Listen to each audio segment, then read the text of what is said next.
Welcome back to Basic Business Training 1. We're so happy that you could join us again. And if you remember, we left off talking about goals and the importance of establishing goals that will help you live into God's plan and God's desire for your business.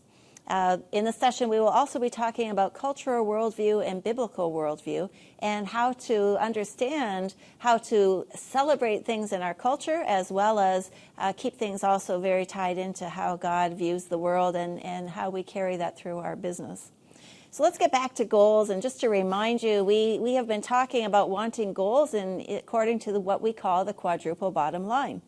If you remember the bottom lines, the very first one is an economic bottom line. And that's not hard for people to imagine. How do you want your business to grow? And people very quickly understand the need for more profit or the desire for more profit to either help them in their homes or to grow the business, to reach more people.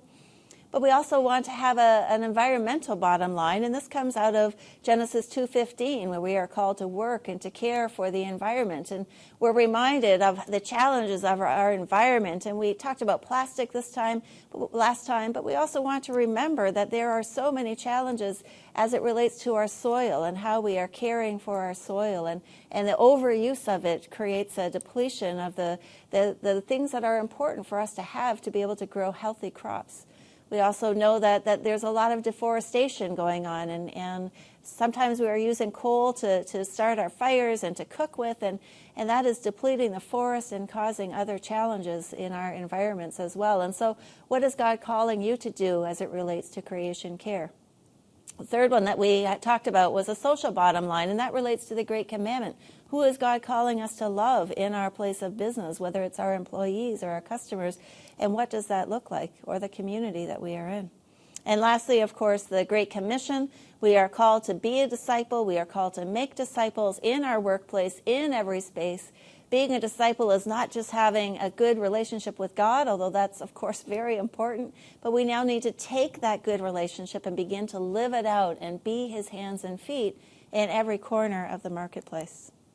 And so, as I said last time, sometimes coming up with a goal is not difficult to do, but being successful in achieving that goal is a challenge. And so you will see in your workbook, which I hope you have open, is that we talk about something called SMART goals. Now, it works very well in English. I'm not sure how that translates, but a SMART goal is an acronym. Each letter stands for something, and it's important for us to use those when establishing our goals.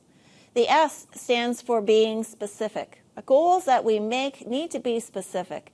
We could say, I want to increase my profit, but that's not very specific. How much do you want to increase it by? And how will that happen? And those types of things. We need to get very specific for what we are looking for. The M in the word SMART comes from the word measurable. We need to be able to measure our goals so that we can know when we have achieved it. If I want to say I want to grow my business, it's not very specific, and I can't really measure it because I haven't made a statement about where we are now and where we hope to be. The A means attainable, and that means we need to study in the goal that we are setting, can I actually do it? And that's an important word for the word attainable, which can sometimes be confusing to define. The question we want to ask there is, can I do it? Will the environment that I'm in, the community I'm in, is it possible for me to have this goal? For example, if I want to increase my profit, I'm going to have to increase my sales most likely. Are there enough customers in the area that will allow me to do that? Do I have enough supply to allow me to increase my sales, and so on? Can I do it is the question that we ask there. R stands for realistic, and in that question we want to ask, should I do it? I might be able to do it. I can do it. It's attainable. Should I do it? Is it realistic for me as a business owner at this time in my life, knowing the capital that I have, that I might need to increase my inventory? Is it possible? Do I have the time to make this happen? Do I have the employees or the support that I need? So the R means realistic. Should I do it? And the last one is T, and that is in SMART. T means time bound. We need to set a limit for when we will achieve this. If we just simply say, I want to increase my profit or I want to grow my business, how do you know when you're done? We want to have specific goals that are measurable, that are attainable, that are realistic, and they have a date for when we believe we can get it done. Now, when you make a goal and you put a time on it, it's not locked in stone. You're not compelled to do that, but you're at least giving yourself a guideline after seeking God in prayer for the strategic plan for your business. When do I think that we can accomplish this? If it doesn't work, you can adjust that. But the point is that you set yourself on a course and on a direction, and then we will talk about how we can take that time and make it applicable. And so one of the things we want you to do is to begin practicing writing some business goals for yourself using this SMART model. But once we have a goal, now we have to figure out how to achieve that goal. And that goal will have specific steps. And in your workbook, again, you will see a chart that demonstrates that we have goals, and then we have objectives, and then we have strategies. And the idea is that behind every goal, there are a number of big steps that we need to take to achieve it. And under each objective, there's a number of smaller steps that we need to achieve the bigger step to get us to our goal. You can picture it kind of like a ladder. The goal is at the top of the ladder, but there are steps that need to be taken to facilitate us being able to achieve this goal. And so we want to look at the role of objectives and the role of strategies. And just so you know, people have different terms, and people sometimes change the terms that are used. And really what we're trying to say is when you have a goal, you need to back it all the way out to know what are the big topics that need to be addressed, and then what are the little ones to help you be successful. So objectives direct the daily actions and the strategies of the business that will allow people to accomplish their goals. So let's say that my goal is to open a second facility for my business in a different town, a nearby town. That is my goal, and I want to do that by December of this year. So is it specific? Yes, I want to open a second branch of my business. Is it measurable? Yes, I'll be able to see that the business exists. Is it attainable? Well, that's something that I need to assess for myself. First of all, is there a gap in the market there? Is there something that city needs that I am supplying? I'm going to have to do some market research to see if it's attainable, whether I can do it. Is it realistic? Well, hopefully I've looked at my finances, I've looked at my time, I've looked at my capacity, and I have said, yes, I believe it's realistic, and I've talked to people around me and people who love me and know me and talked about the growth of the business, and I believe it's realistic. And then is it time-bound? Yes, I said that it will be by December of this year that I will open this other facility in the other place. Now I need to look at the objectives. In order for me to open a second branch, there are some key, maybe we call them buckets, key buckets that I need to work out of to make this successful. So I said already I need to do market research. And so that would be the first. I have to make sure that there is an opportunity that is there, that there is a need that is there, that I won't enter that market and find that there's no room for another business that I'm doing, and the set of customers are already having their needs met. So market research. The strategies that I need to achieve to do the market research are the steps that I need to look at. If I want to open my business in December, and let's pretend it's February right now, I probably need to start that market research now. And so the strategies are by March 1, I need to have identified who I will talk to. I will identify the time and the date that I will go to do this market research, and I will have a list of names of people that I need to consult with for that.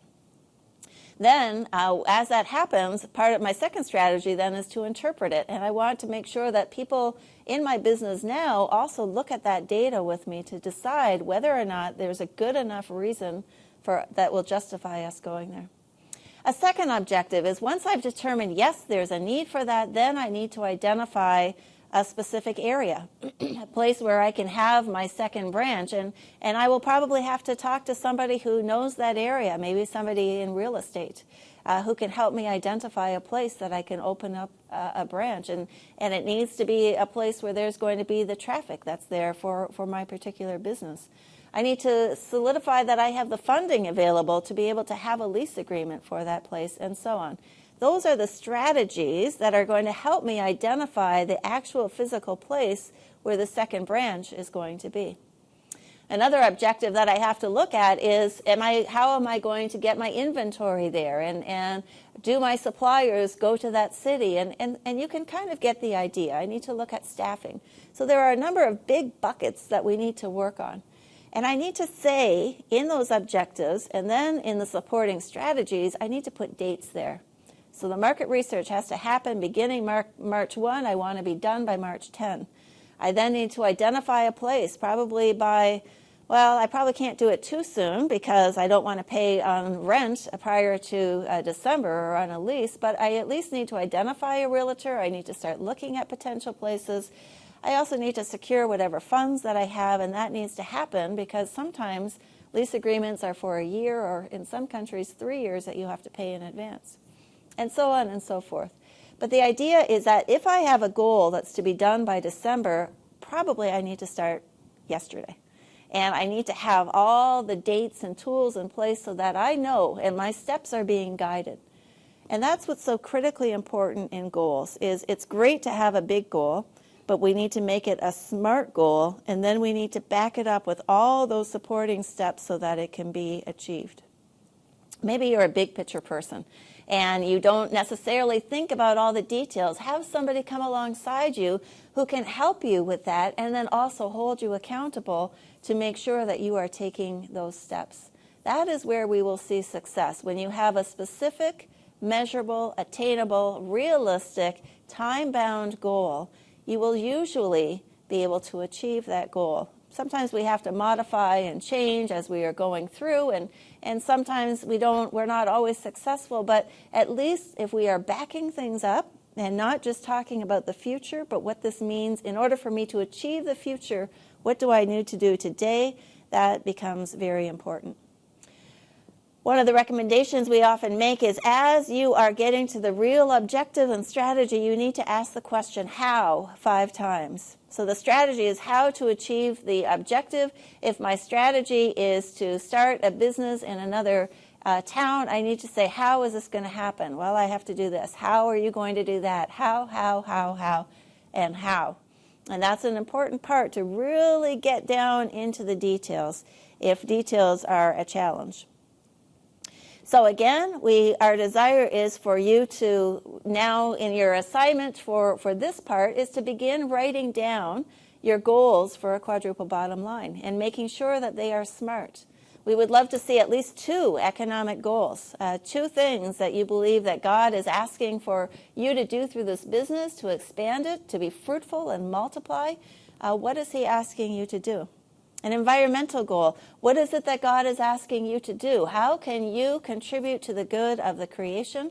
And what specifically, within the next 3 months to 5 years, can you begin to do to make steps in that direction? A social goal. Who is God calling you to love in and through your business? What impact can your business have on the community that is a positive one, that shows the love of Jesus? And lastly, a missional goal. And who am I discipling? What areas do I need to improve in my own life as a disciple?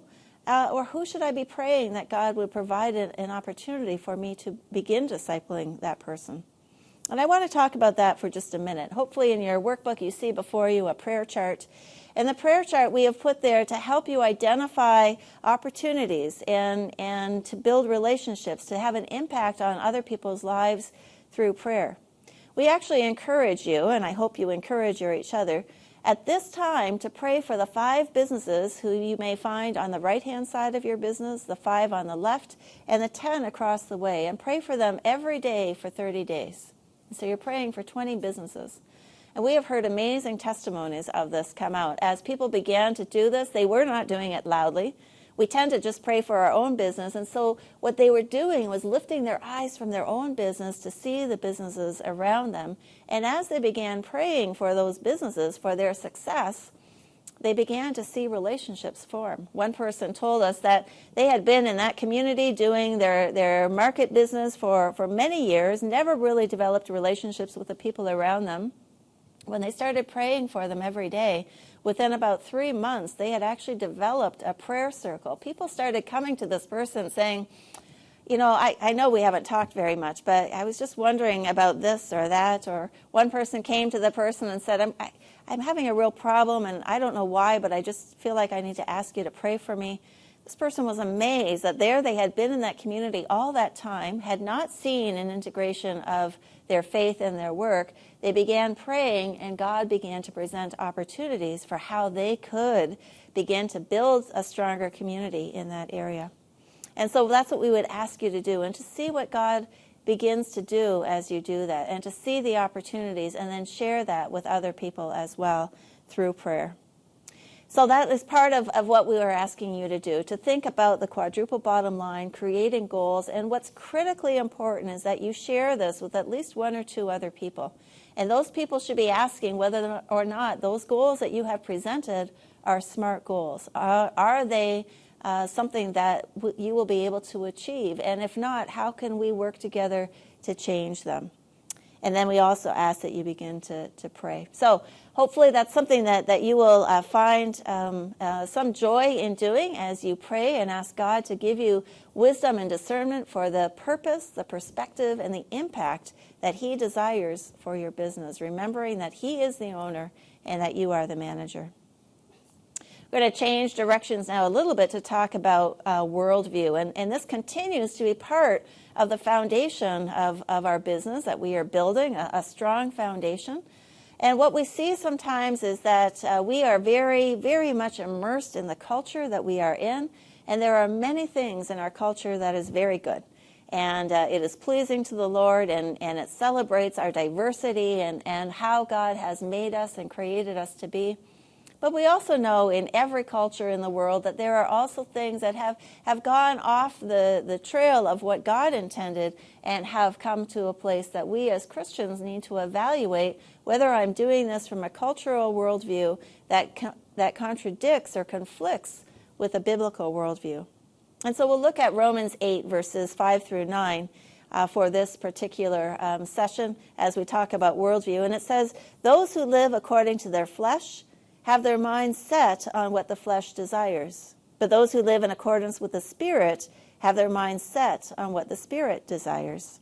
The mind governed by the flesh is death, but the mind governed by the Spirit is life and peace. The mind governed by the flesh is hostile to God. It does not submit to God's law, nor can it do so. Those who are in the realm of the flesh cannot please God. You, however, are not in the realm of the flesh, but are in the realm of the Spirit, if indeed the Spirit of God lives in you." And that's a conflict that we have as we choose to live as disciples in every place and in every space, that we are to take that Spirit of God and have the mind of God in us as we go through our business and doing all the different things that our workplace is asking us to do. And so our worldview and our ethics reflect whether or not we are living according to what the flesh desires or what the Spirit desires. Whether we are hostile to God's law, maybe not intentionally, but because we've turned away from it, or whether we submit ourselves to God's law. So we ask the questions, what is a worldview, and why is a worldview important? And of course, when you think about the word worldview, we are basically talking about our view of the world. What's so interesting to me is that we have these sets of beliefs and assumptions that comprise the mindset of ourselves and determine how we view reality. And I think it's become more and more apparent to me over the last years that reality is so different from person to person. I always thought reality is reality. What you see is what it is. And then you begin to see that people looking at the same thing as you see it very differently. And so our worldview is our beliefs and assumptions that help us determine how we see reality. Within a people group, it is the dominant ideas that are held by the majority of people from that culture. A person's worldview will affect their attitude and their perception of life, family, work, the past, the present, the future, and so on. And so our worldview has a great impact on how we live, how we make decisions, and how we process what is happening in our lives. Why is a worldview important? It's important. It's because it's at the heart of a culture and a people. One of the main places that we live out the drama of our worldview is in our daily work. At a day-to-day level, our worldview will shape our individual interactions and decisions. And so, of course, our workplace is impacted by our cultural worldview, by the worldview that we have taken on from our birth family, from the community that we've lived in, from the church that we are with, and so on. And so what we want to do is to understand what is our own worldview, and are there any similarities or differences in your worldview from the people around you? And of course, one thing we know is that even within Christians, even within the church, there are many different worldviews. We interpret what God says differently. We interpret scriptures differently. And so the challenge of worldview is to understand and come to appreciate even how other people's worldviews may be different from yours, but they may also be seeing a perspective that you're not seeing. But we have to sort out what our own personal worldview is and how that impacts our workplace and the business that we are doing. A biblical worldview, then, includes a set of beliefs or assumptions that comprise the mindset of a business, of an individual, and how they determine reality, but it should be influenced, then, by the Bible. And so it's a similar thing, except that rather than our culture dictating how we see things, it's the Bible that should be dictating how we see things.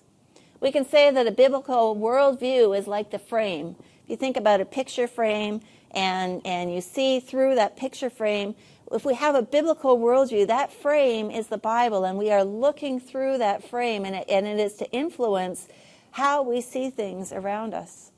Others have said that a worldview is like a compass, and the compass is telling us what direction to go in, and the Bible is the compass that directs us in our life for how we are to do the work that God has given us to do.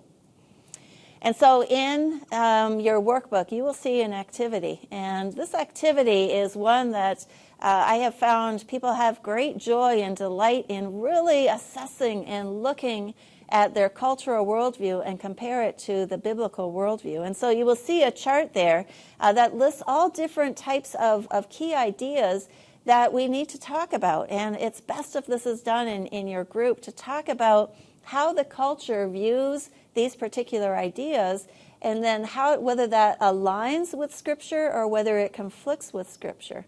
And if it aligns with Scripture, that's great. Nothing needs to be done then. If it conflicts with Scripture, what do we do about that as Christians in the marketplace, as the people of God, disciples, Christ followers in the marketplace? And so you'll see that there's a list of topics, and the first thing we want you to do is to discuss what the culture says about those things. Then you will see a list of Bible passages, and we want you to read those and to think about what the Scripture says about those items as well, and then discuss together where is their alignment and where is their conflict. What I want to do is just highlight a couple of examples that I've seen over the years of doing this with classes and with participants, and be able to think through from what I've heard of how this activity can have a good impact. So one of the ones that is mentioned in your chart is work. What is the cultural attitude towards work? And in most cultures, I see a very healthy, positive attitude towards work. Work is affirmed. Work is considered to be good. People are encouraged to not be lazy and to get out and do the work. And if they can't, people work to help them to find opportunities for work. And so overall, I think we see an alignment with Scripture, because of course God is a working God and He has called us to work, and so we see an alignment in the worldview in general in most cultures as it relates to work. The second one is the poor and the vulnerable, and again, in most places where we have worked and where we have taught these classes, we see a lot of cultural support for caring for the poor and the vulnerable. There may be different ways of doing that. There may be neglects in certain areas. But overall, we see a lot of affirmation that a lot of our cultural worldviews are aligning with our biblical worldviews to care for the poor and the vulnerable. And so that comes from different religions that we see that, as well as different people groups. Where we see challenges is in some of the other ones. And one of the ones that we see challenges with is success and failure. And I wonder what it's like in your context where you are hearing this from.